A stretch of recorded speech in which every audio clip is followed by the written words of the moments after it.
CTS 도란노 성경교실 가족 여러분, 안녕하세요. 예수비전 성결교회 안희한 목사입니다. 오늘은 데살로니가서 5장 14, 15절 말씀 가지고 성도가 각각의 사람들을 대하는 방식, 이란 주제로 함께 말씀을 생각해 보겠습니다. 말씀을 같이 읽겠습니다. 또 형제들아, 너희를 권면하노니 게으른 자들을 권계하며 마음이 약한 자들을 격려하고 힘이 없는 자들을 붙들어주며 모든 사람에게 오래 참으라. 삼가 누가 누구에게든지 악으로 악을 갚지 말게 하고 서로 대하든지 모든 사람을 대하든지 항상 선을 따르라. 예수님이 무화과 나무를 저주하시는 장면이 성경에 나옵니다. 왜냐? 잎사귀는 무성한데 열매가 없었거든요. 요한복음 15장의 포도나무 비유에도 주님이 그 말씀하셔요. 열매를 많이 맺어야 내 아버지께서 영광을 받으실 것이고 너희가 내 제자가 될 것이라고요. 세례요한도 비슷한 말씀을 합니다. 그러므로 회개에 합당한 열매를 맺고 속으로 아브라함의 자손이라고 생각하지 말라. 도끼가 이미 나무 뿌리에 놓였으니 좋은 열매를 맺지 않는 나무마다 찍혀 불에 던져지리라. 마태복음 5장, 6장, 7장 예수님의 가르침 엑기스 산상수훈이죠. 예수께서 무리를 보시고 산에 올라간지시니 제자들이 나온지라 입을 열어 가르쳐 이르시되, 이러면서 팔복부터 시작해서 아주 깊이 있는 말씀들을 나누세요. 그 결론이 7장에 나오는데 그 끝부분에서 열매에 대한 이야기를 하십니다. 좋은 열매, 아름다운 열매를 맺는 나쁜 나무가 없고 못된 열매를 맺는 좋은 나무가 없다고요. 열매로 나무를 안다고요. 그만큼 열매는 중요한 요소입니다.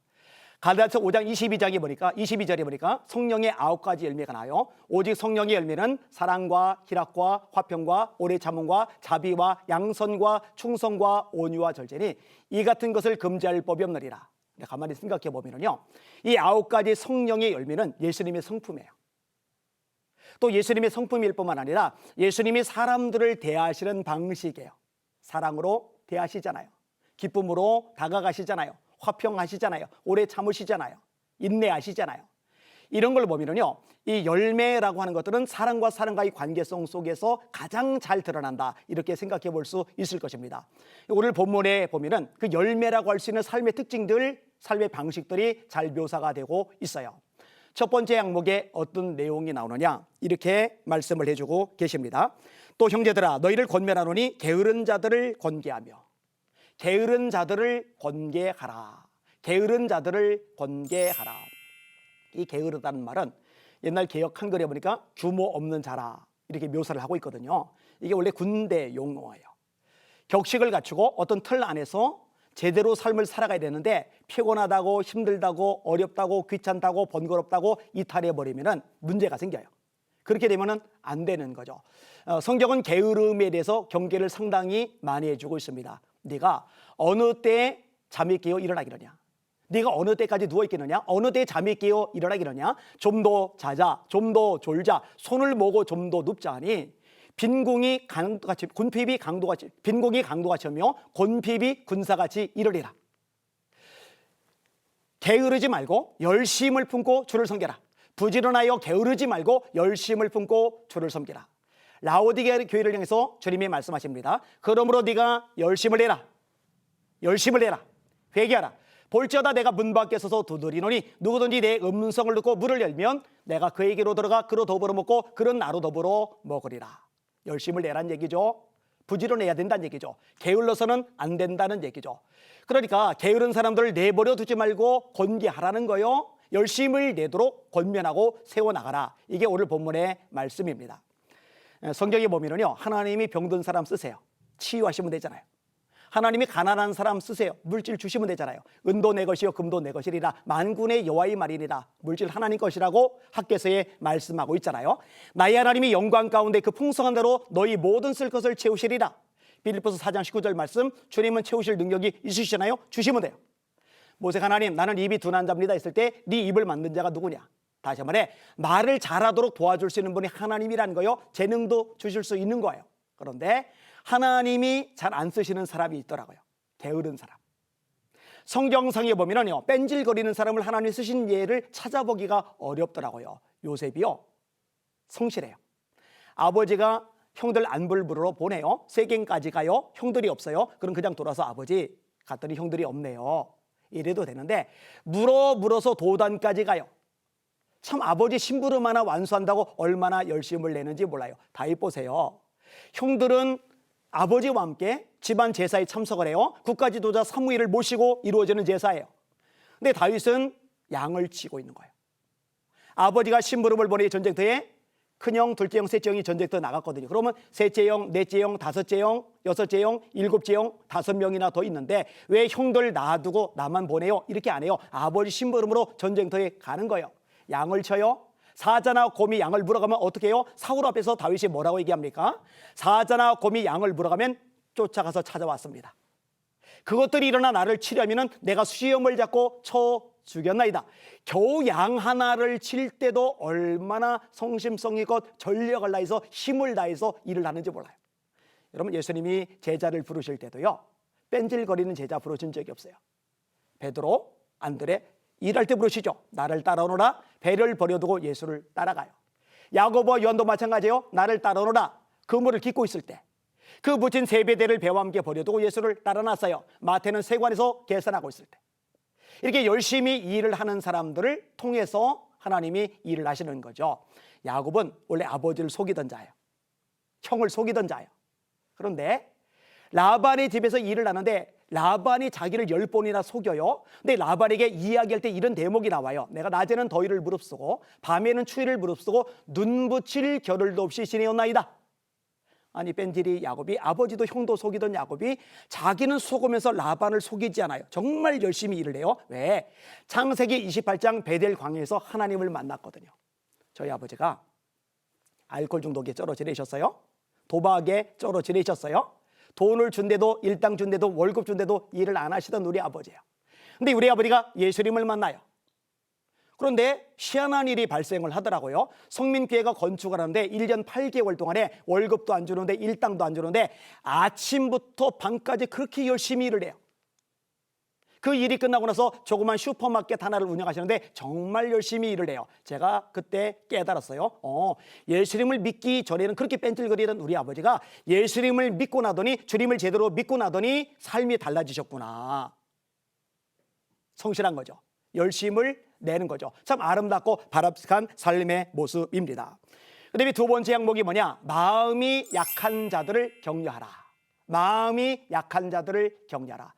이 마음은요, 굉장히 중요한 요소입니다. 모든 지킬 만한 것 중에서도 내 마음을 지켜라. 생명의 근원이 이에서 나는 줄 알미리라. 생명의 근원이 마음에서 난다고 성경은 말씀해 주는 거예요. 잠언 4장에 나오는 말씀이죠. 주님이 하나님 사랑하는 걸 첫 번째 계명이라고 말씀하시는데 그 첫 번째 대목이 뭐냐? 마음을 다하고 목숨을 다하고 뜻을 다하고 힘을 다하여 주 너의 하나님을 사랑하라 하셨으니 이것이 크고 첫째 되는 계명이요. 첫 번째 대목이 뭐냐? 마음을 다하고. 사무엘에게 하나님이 하실 말씀, 사람은 외모를 보거니와 나 여호와는 중심을 보느니라. 그 중심도 역시 마음을 말하는 거거든요. 이 마음이 너무 중요해요. 근데 때때로 마음이 약한 사람이 있어요. 구약에 보니까 마음을 강하게 하고 담대하라 하는데 마음이 강하지 못한 사람이 실제로 있다는 얘기예요. 이 마음이 약한 사람들은 시험에 잘 들어요. 상처를 잘 받아요. 이 마음이 약한 사람들은 쉽게 절망하고 쉽게 낙심해요. 이 마음이 약한 사람들은요, 환경의 영향을 잘 받아요. 감정의 영향을 잘 받아요. 이렇게 마음이 약한 사람들을 어떻게 하느냐? 내버려 두면 안 되는 거죠. 판단하고 정죄하면 안 되는 거죠. 책망하고 꾸짖으면 안 되는 거죠. 이 마음이 약한 사람들에게는 어떻게 되느냐? 격려해 주라는 거예요. 용기를 북돋아 주는 거죠. 힘을 내도록 토닥여 주는 거죠. 위로해 주는 거죠. 중보 기도해 주는 거죠. 이것이 마땅한 성도의 모습이라고 오늘 본문에서 가르쳐주고 계십니다. 세 번째 항목은 힘이 없는 자들을 붙들어 주라. 여기서 힘이 없다라는 얘기는요, 체력이 약하다는 얘기가 아니에요. 뭐 재력이 없다, 뭐 권력이 없다, 그런 힘을 말하는 게 아니라 영적인 면에서 연약한 가운데 빠져 있는 사람들을 이야기를 하는 겁니다. 이 영적으로 연약한 사람, 힘이 없는 사람은요, 사단이 공격해 올 때요, 참 취약해질 수밖에 없어요. 그래서 너희가 그 힘의 능력으로, 힘이란 말이 나오죠. 그 힘의 능력으로 강건하여지고 마귀의 간계를 능히 대적하기 위하여 하나님의 전신갑주를 입으라. 진리의 띠를 띠고 의의 효심경을 붙이고 평안의 복음에 준비한 것으로 신을 신고 믿음의 방패를 가지고 이로써 악한 자의 모든 불화살을 소멸하고 구원의 투구와 성령의 검, 곧 하나님의 말씀을 가져라. 그 힘의 능력으로 강건해지라 말씀하는 거예요. 약하면 마귀의 공격에 취약해질 수밖에 없으니까. 이 힘이 없는 사람은요, 시험에 잘 빠져요. 상처를 잘 받아요. 이 힘이 없는 사람들은요, 그래서 주저앉고 맥이 풀린 채 시간과 인생을 허비할 때가 참 많아요. 이런 사람들을 붙들어줘라. 마음이 약한 사람에게 격려가 필요하듯이 이 힘이 없는 사람들에게는 붙들어주는 손길들이 필요한 거죠. 교회는 공동체라고 그래요. 가정도 역시 공동체죠. 이 교회와 가정은 하나님이 세우신 유일한 두 개의 공동체인데, 공동체라는 건 뭐예요? 약한 사람, 힘이 없는 사람이 있으면요, 보듬어 주는 거죠. 양을 지키는 목자들이 병든 양, 힘이 없는 양, 맥이 빠진 양을 함께 몰고서 언덕에 올라가는 방식을 읽은 적이 있는데요, 재미있더라고요. 힘이 없고 약한 양들을 그냥 뚝 떨어뜨려 놔두면요, 언덕을 따라서 올라갈 수는 힘이 없기 때문에 뒤처지고 맹수의 밥이 되는 거예요. 방치된 상태가 되는 거예요. 이때 건강한 양들이 이 힘없는 양을 둘러싸는 거예요. 그리고 천천히 같이 올라가는 거예요. 밀고 끌고 가는 거죠. 그러면 이 힘이 없는 양도 이 주변 양떼의 공동체에 의해서 함께 올라갈 수가 있게 되는 거죠. 이게 성경적인 원리입니다. 힘이 없는 자들을 붙들어 주는 것. 그다음에 네 번째 항목이 뭐냐? 모든 사람에게 오래 참아야 된다. 모든 사람에게 오래 참아야 된다. 이렇게 이야기를 끄집어냅니다.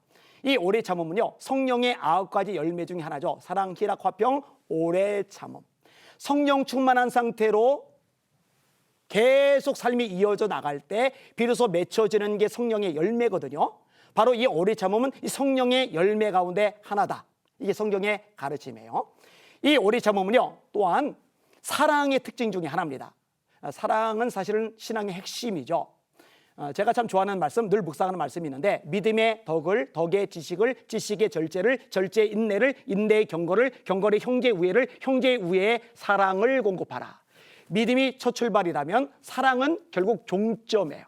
그래서 사랑은 율법의 마침이다. 사랑은 율법의 완성이다 라고까지 얘기를 합니다. 성경은 이렇게 말합니다. 사랑은 언제까지든지 떨어지지 아니하되 예언도 패하고 방언도 그치고 지식도 패하리라. 예언이 얼마나 값져요? 얼마나 귀해요? 그런데 패한다는 거예요. 방언도 그친다는 거예요. 지식이 얼마나 값져요? 세상에서 얼마나 대접을 받는 게 지식이에요? 영적인 지식 역시 마찬가지죠. 근데 그것도 패한대요. 그런데 영원히 가는 게 뭐냐? 사랑이다. 근데 이 사랑의 특징을 얘기하는데 핵심이 뭐냐? 감정적이질 않아요.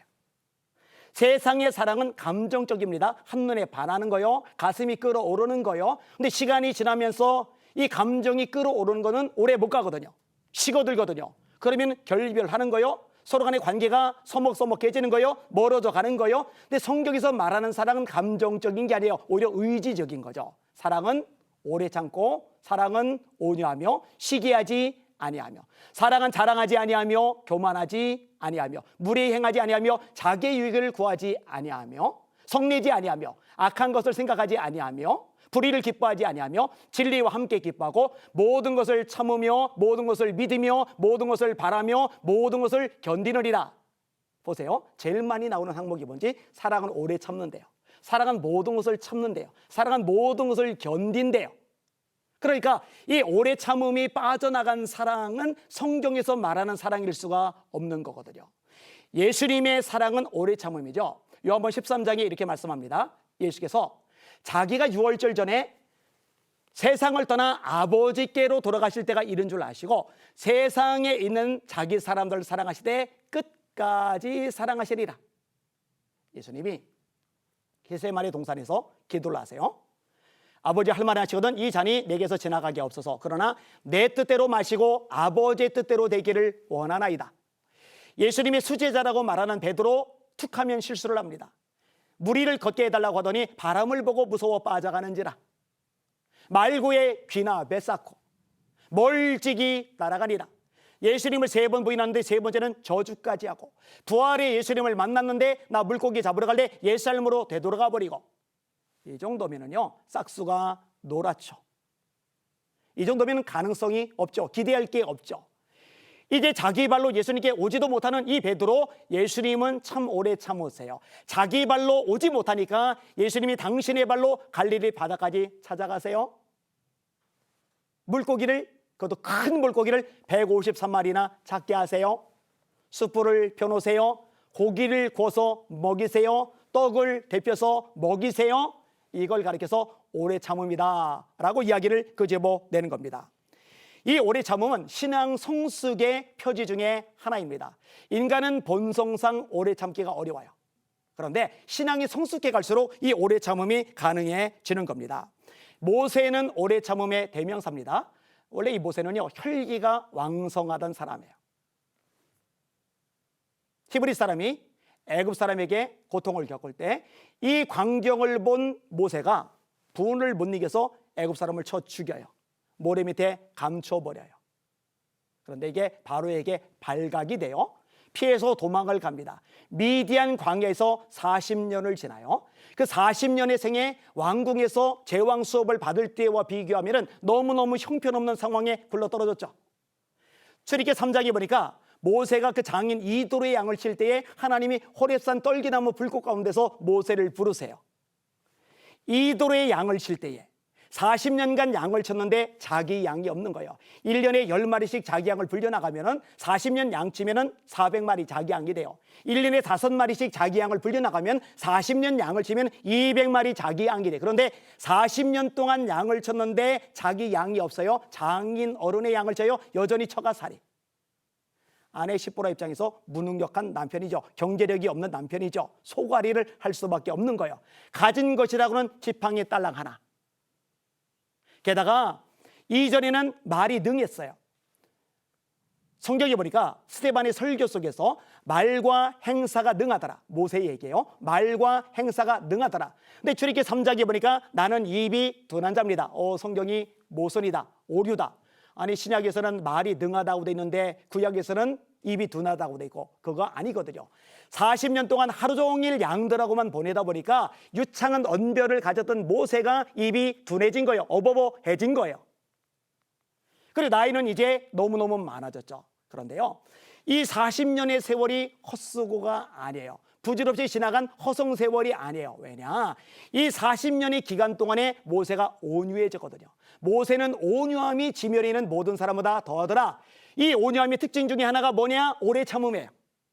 백성들이 끝없이 반발하는 거예요. 원망하는 거예요. 불평하는 거예요. 모세 갈아치우겠다는 거예요. 새로운 장관을 세우겠다는 거예요. 애굽에 돌아가겠다는 거예요. 돌 들고 쳐 죽인다고 달려들 때가 얼마나 많은지, 이런 일이 얼마나 반복이 되는지 몰라요. 그런데 모세는 오래 참아요. 왜 가능해요? 광야 40년 동안에 모세 신앙이 성숙해졌거든요. 히브리서 11장에 이렇게 묘사합니다. 모세는 장성하여, 믿음으로 모세는 장성하여 바로의 공주의 아들이라 칭함받기를 거절하고 하나님의 백성과 함께 고난받기를 잠시 죄악의 낙을 누린 것보다 더 기뻐하고 그리스도를 위하여 받는 능력을 애굽의 모든 보화보다 더 큰 재물로 여겼으니 이는 상주심을 바라봅니다. 하나님의 갚아주심을 바라보면서 오래 참음 가운데 광야의 길을 지나간 거거든요. 그러니 위대한 하나님의 종으로 우뚝 서게 되는 거죠. 이 오래 참음 매우 아름다운 성도의 모습입니다. 근데 오늘 본문에 특별히 모든 사람을 향해서 오래 참으라. 내게 잘해주는 사람뿐만 아니라 못해주는 사람, 내게 친절한 사람뿐만 아니라 불친절한 사람, 은혜를 아는 사람, 갚을 줄 아는 사람만이 아니라 배은망덕한 사람, 날 보고 반갑게 인사해주는 사람만 아니라 쌩하고 지나가는 사람, 이 모든 사람을 향해서 오래 참으라. 이것이 성도의 모습이라 오늘 본문에 가르쳐줍니다.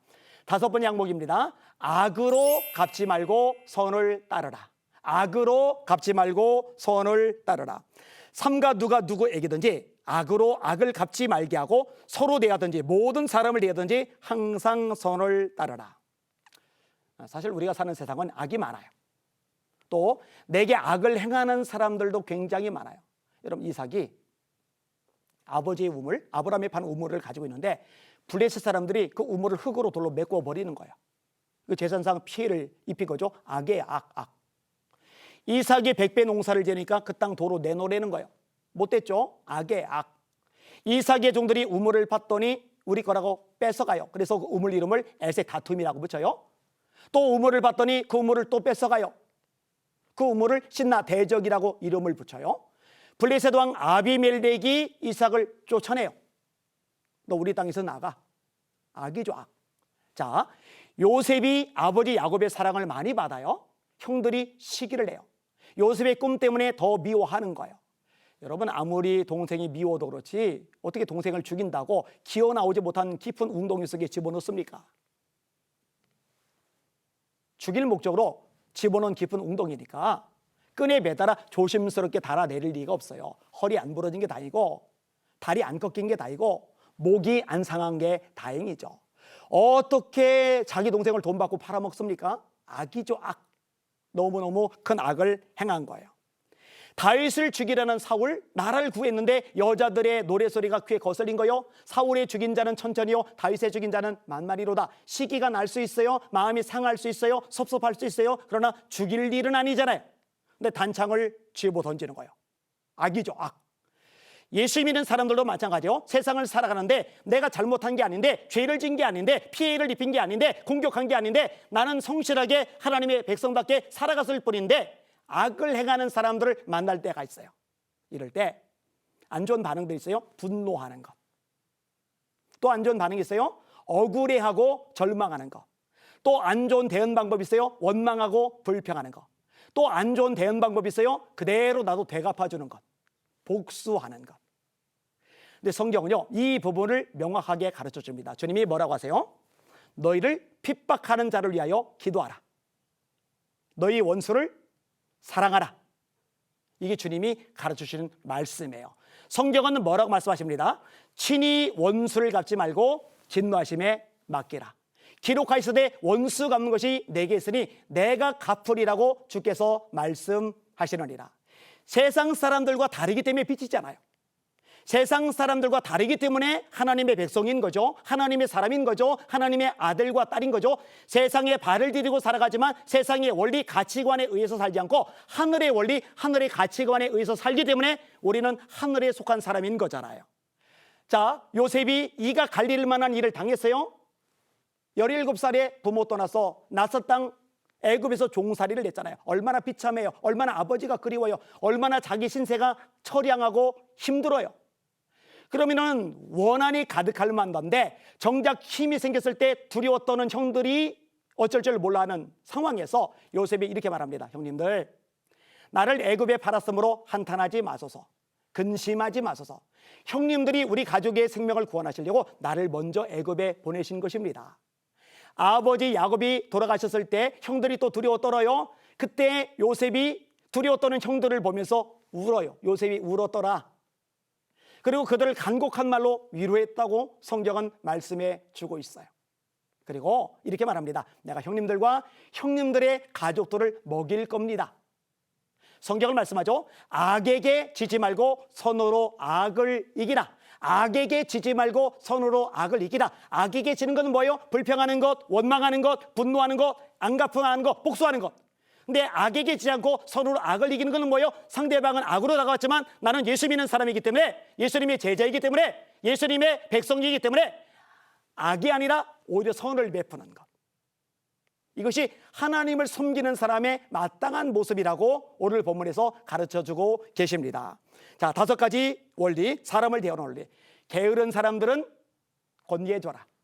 마음이 약한 사람은 격려해줘라. 힘이 없는 사람은 붙들어줘라. 모든 사람을 향해서 오래 참으라. 악으로 갚지 말고 선을 따르라. 이것이 하나님의 백성의 모습이요 특징이다. 이렇게 가르쳐주고 있습니다. 만약에 정말 예수 믿는 사람들이 이렇게 살아간다면 세상은 그리스도인들을 주목할 겁니다. 왜냐? 빛이니까.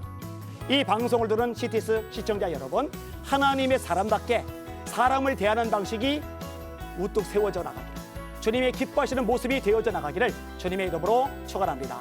오늘은 여기까지 하겠습니다. 감사합니다.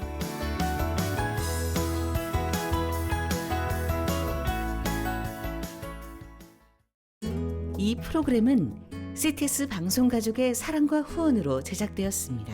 후원전화 02-6333-1003번, ARS 060-808-1004번으로 전화주세요.